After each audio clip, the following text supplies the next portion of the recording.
Hello, good morning and welcome. It's Thursday, June the 5th. My name is Sam Coates from Sky News, and this morning we've got red on red and blue on blue.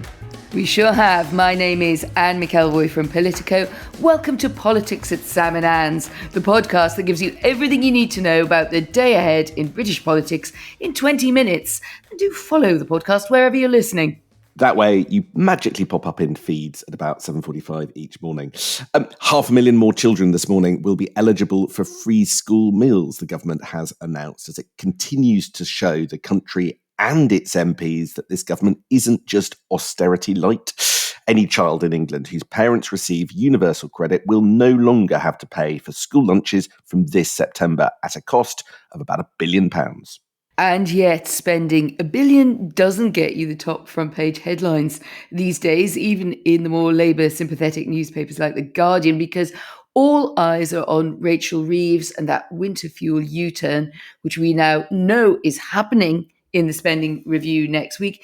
But the manner in which it's going to come about is becoming the story itself, Sam, and that is not going down well. It does look as if they are heading towards a fiddly, bureaucratic, cumbersome outcome after this messy process, all on a topic that I think is causing the biggest tensions that we have seen between Summit number 10 and number 11. Definitely a concerted effort underway to soften the impacts from the Reeves fiscal squeeze there. One Labour grandee telling Politico Playbook this morning that Keir Starmer's government is, quote, so determined to be unpopular and disliked. I've never seen a government like it, which is a record of sorts, I guess.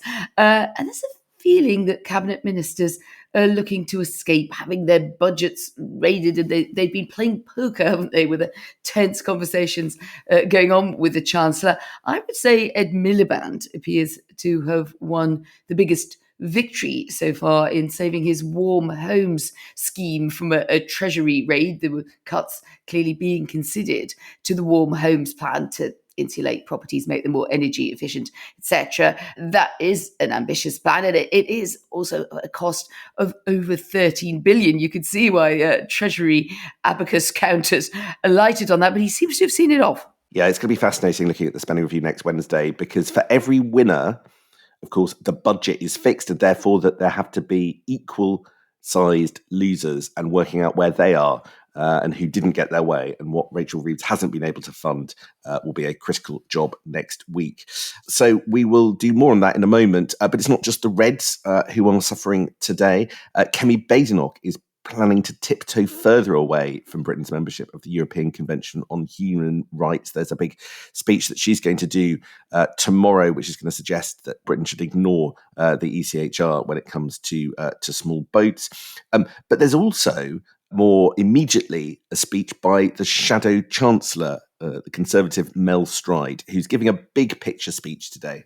Brace if you're in the Conservative Party or close to it. Mel Stride expected to go beyond comments made by Kemi Badenoch so far in accepting that Liz Truss's premiership, more specifically her £45 billion of unfunded tax cuts that so quickly unravelled, that badly dented the reputation of the party. He's saying the Conservatives will never again risk the economy like that. It's one of those penitential moments, isn't it, that the parties go through where they've got some dreadful ghost in their closet and they try to sort of get it out and show it in order to deal with it. But of course, that way, everybody's now looking at the ghost again. And unsurprisingly, there was a volley back from Planet Trust. Yeah, I think if the Tories are hoping that today's speech is a bit of a vote winner, or at least catharsis, then they're going to be a bit disappointed. And just a reminder that Labour say that every time anybody brings up Liz Truss, and they obviously try and do it as much as possible, they are the winner, because just the mere mention of that name goes down badly with voters.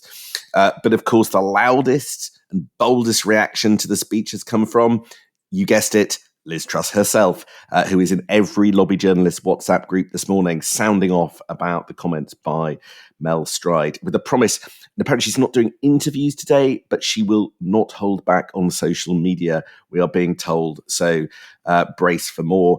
Let me give you a flavour of the kind of things that she's saying. And I'm not going to do a Liz Truss impression to do this, but... I thought it was coming.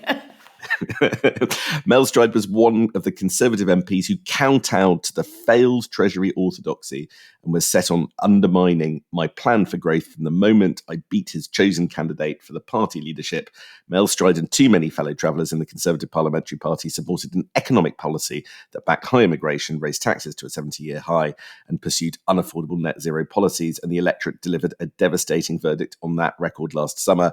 Until Mel Stride admits the economic failings of the last Conservative government, the British public will not trust the party with the reins of power again. I think the most prominent moment Mel Stride has had so far, it seems to be looming in this showdown with Liz Truss. And I'm just smiling about your point about that punchy Liz Truss comms machine. I looked at my phone very early to see if there was a message from you on something, and no, there was the Truss cascade of quotes. I hadn't even had my coffee by that time. It was quite bracing. It's a decent substitute. It was a substitute. We made a bit of a change from Sam in the wee small hours of the morning. But what do we think about this? You have to do something about the Liz Truss legacy? Let's do an in fairness point here, Sam, to Kemi Badenoch and Mel Stride. If they continue to ignore it or dodge around it or try to equivocate, Labour would say, quite rightly, and other critics and Reform, that they hadn't dealt with this properly. But is it right to do it at this point in the cycle? Can there ever really be closure on the Liz Truss years in the way that Keir Starmer and his ideological sidesman Morgan McSweeney tried to deal with the Jeremy Corbyn legacy, which was in a way not by hiding away from it and by confronting it? Do we think that this could maybe work out better for Mel Stride than perhaps the initial volley back from Liz Truss suggests? Look, I think that's a great question, and I think it all depends on how Mel Stride does it. If he tries to isolate one tiny bit of what went wrong with the Liz Truss era, just the unfunded tax cuts bit, that of course ended up happening because of a whole other series of things that she was trying to do with growth, some of which actually people are quite sympathetic with in the Conservative Party.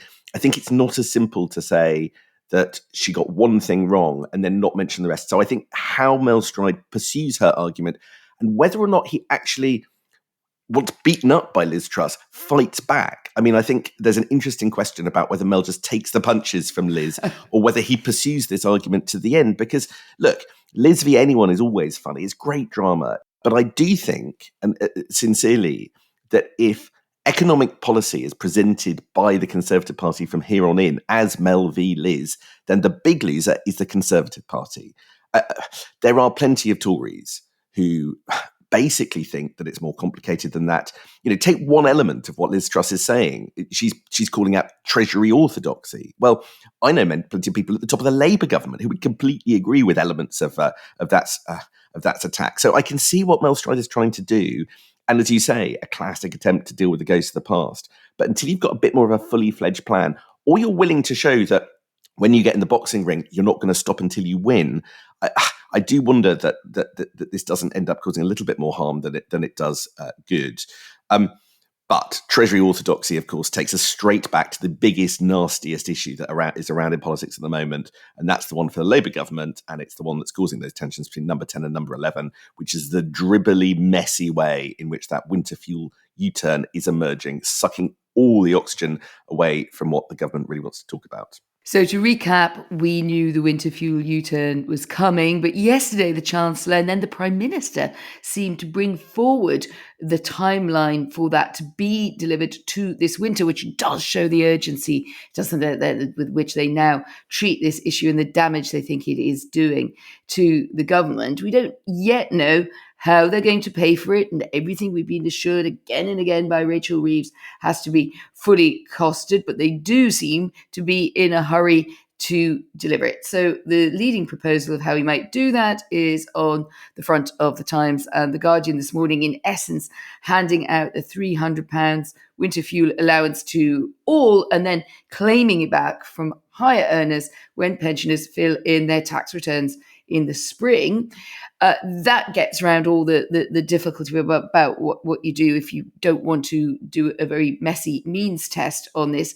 But it does create a time lag of at least 6 months between the payment being made and then being clawed back. And The Guardian points out that it's feared thousands of pensioners would have died in that time, just statistically, leaving their grieving families to pick up the bill, which doesn't feel like a recipe for popularity at all, even as the government is trying to address the fact that the winter fuel allowance has brought it such a backlash. It looks maybe like it was the only way to do this, but as you suggest, Sam, it's messy. It's certainly not a clean solution to the problem they were setting out to address. You can feel the whiplash in government. I mean, this is a gobsmacker of a proposal. So just to reiterate, it's probably about 5 million people who would have to pay back money that the government had given them wrongly, right? But 6 months later, I mean, I don't know about you. If there's £300 in my bank account, it's not there 6 months later. But maybe that's just me.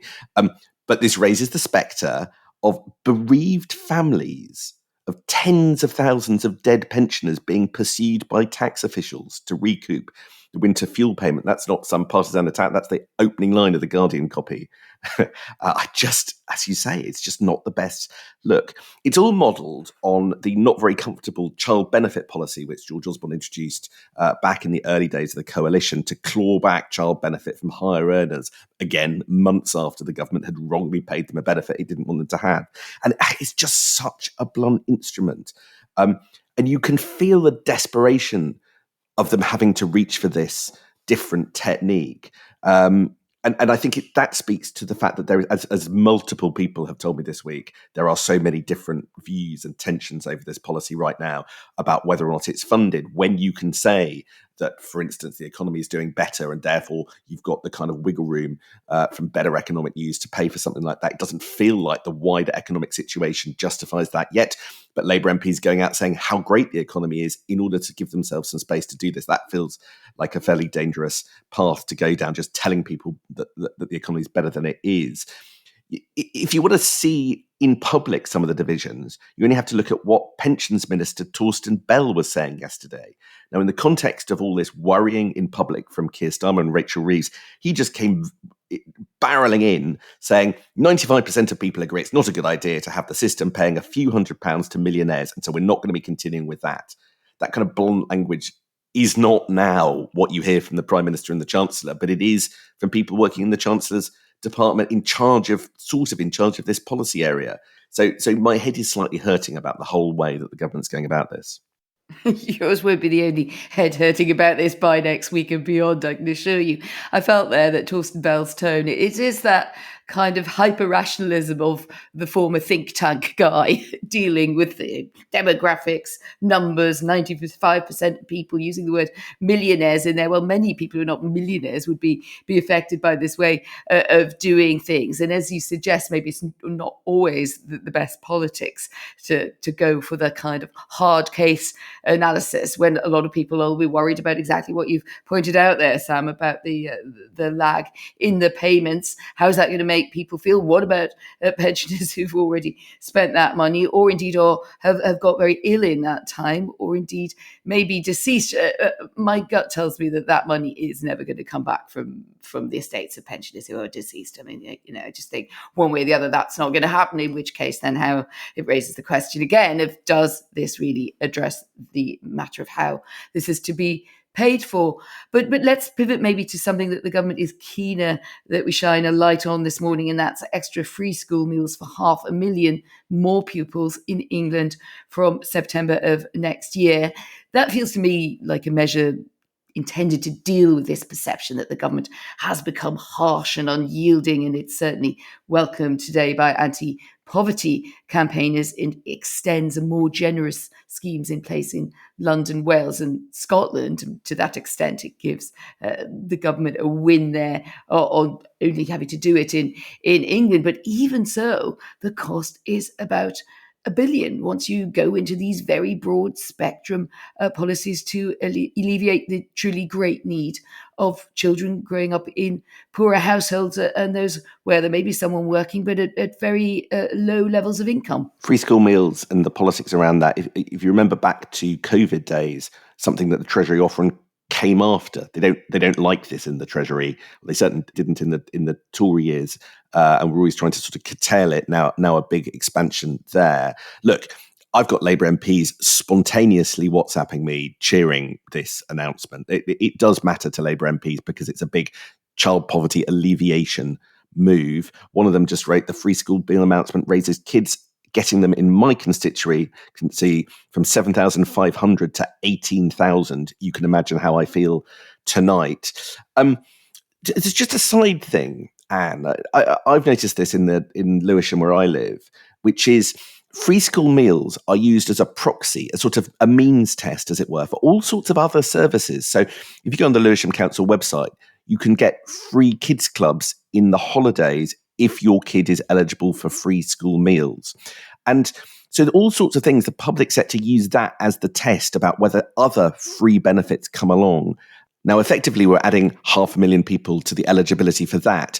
But it does mean eligibility for all sorts of other things that I bet you are not funded. So there's going to be more pressure on councils as a result of this move, honourable as it seems, but there are going to be knock-on consequences that they probably haven't thought about. It's always been a kind of gateway, hasn't it, free school meals, as you point out, there to other eligibilities. I think that's a great line to follow up. Me telling Sam what to follow up there. Commissioning Sam as well as my many other duties. But it's a very good point that it's not simply as it's been presented today, or at least as far as we understand it, like this is what you get and nothing more. But it is very, very low threshold at which free school meals kicked in, just over a £7,000 household annual income in England. So you can absolutely understand why Labour MPs are thrilled to see some more largesse go there, and it is also an emotive issue as well, as we've seen with the many campaigns about it. I'm really interested, just to sort of pivot to the kind of personnel wars and turf wars that have clearly been going on with the Treasury and in person with Rachel Reeves. It's a kind of every day someone gets a settlement or something that squares them off a bit at the moment. So I'm wondering where you see this ending, Sam, as we go into next week. We've got Bridget Phillipson, so she gets to talk about free school meals. She'll be happy about that. Ed Miliband, we mentioned at the top of the podcast, does seem to have seen off the Treasury rate on the Warm Homes Plan, which is just such a big ticket at over £13 billion overall value over time. So who does that leave? That leaves Eva Cooper at the Home Office, probably as, do you think, the last holdout, as she seems to be pretty clear that she's planting a flag that she needs more money to deliver on her priorities than is so far on the table? I think policing was, the last bit of the Home Office budget that was being negotiated. Just because it sounds like Ed Miliband has won the home insulation debate, of course, doesn't mean, and we don't know that for certain, government are calling it speculation, but doesn't mean that we know that he necessarily wins overall.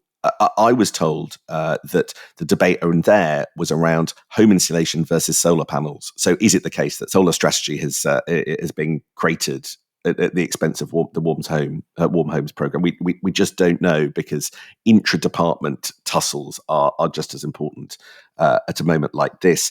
It sounds like Bridget Phillipson has settled with the Treasury now.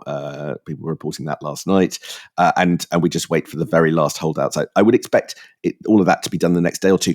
I actually think this process of settling departmental budgets has been easier, not harder, than it was, for instance, in November when they did that 1-year spending review.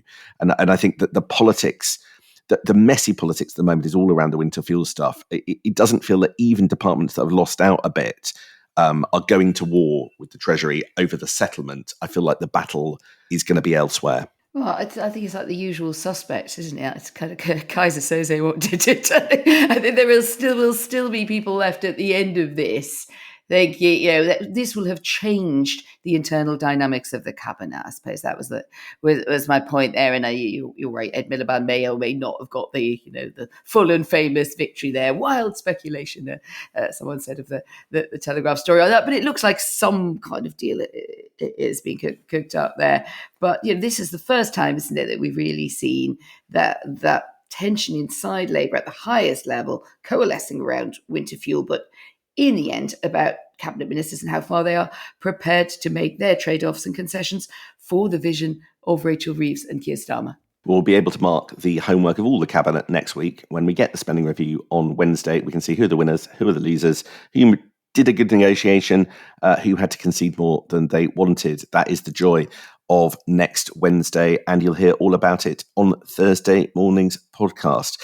The alarm's gone off to the final one of the week, Anne. That's it for this week's Politics at Sam and Anne. The rain is now bucketing down. What has happened to summer? I hope you have a lovely weekend, and we will be back on Monday to tell you everything that's coming ahead in the day ahead in British politics. Right then, early morning. On time, on budget, on Monday. See you all then.